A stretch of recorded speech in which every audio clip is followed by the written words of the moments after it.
సమావేశం నిర్వహించుకోవడానికి సహకరించినటువంటి మండల్ టీం అందరికీ కూడా ప్రత్యేక ధన్యవాదాలు. ఎందుకంటే ఈ విగ్రహాలను ఏర్పాటు చేయకపోతే మనం ఎక్కడో మారుమూల ప్రాంతం లోపల కుర్చీల పైన ఫోటోలు పెట్టుకొని దండాలు వేసుకొని అలాంటి జయంతులు జరుపుకోవాల్సిన పరిస్థితి దాపురించింది.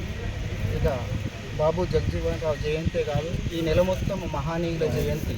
ఈ నెల మహనీయుల జయంతి పేరు మీదనే ఈ నెల మొత్తం నడుస్తూ ఉంది. కాబట్టి ఆ మహనీయుల ఆశయాల సాధన కోసం మన వంతు శాయశక్తుల కృషి చేయాలని చెప్పేసి వేడుకుంటాను.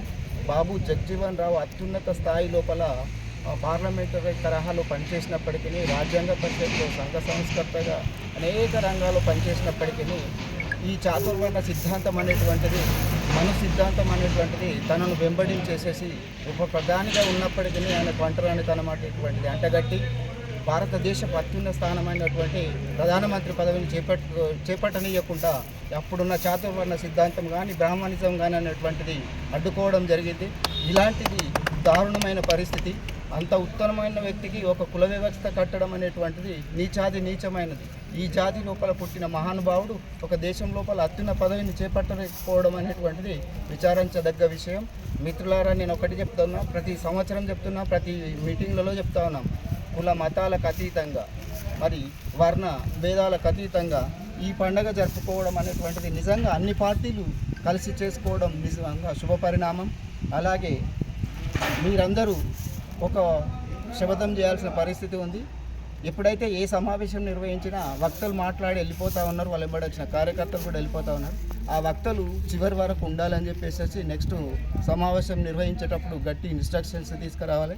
అలాగే ఒక్కొక్క నాయకుడు 5 కార్యకర్తలను కూడా తీసుకురావాల్సిన పరిస్థితి ఉంటుంది.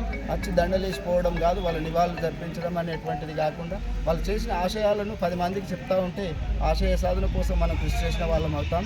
అదేవిధంగా విద్యకై వ్యాప్తి చెందడం కోసం ఏ దళిత జాతిలో పుట్టిండో ఆయన, ఏ మహార్కులంలో పుట్టిండో ఆ మహార్కులంను అభివృద్ధి చేయడం కోసం చదువు వల్లనే ఈ దేశం బాగుపడుతుందని గట్టిగా నమ్మిన మహానుభావులు. కాబట్టి ఆ చదువు కోసం ప్రతి ఒక్కరూ కృషి చేయాల్సిన అవసరం ఉంది. వెనుకబడిన కుటుంబాలను దత్తత తీసుకొని వారి పిల్లలకు కానీ పాఠశాల లోపల, ఆశ్రమ పాఠశాల లోపల కానీ అవకాశం కల్పించినట్లయితే చదువుకు కంకణం కట్టుకొని ఈ అసమానతలు అనేటువంటి రూపుమాపే విధంగా ఉంటాయని చెప్పేసి మనమందరం కంకణబద్ధులమని చెప్పేసి ఆ విధంగా ప్రయత్నం చేయాలి.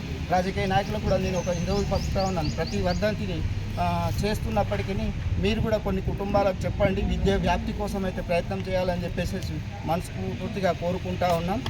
ఈ అవకాశం కల్పించిన అందరికీ ధన్యవాదాలు తెలుపుతూ ఎవరి మనోభావాలను నేను దెబ్బతీసినట్లయితే క్షమించాలని కోరుతా ఉన్నాం. ధన్యవాదాలు.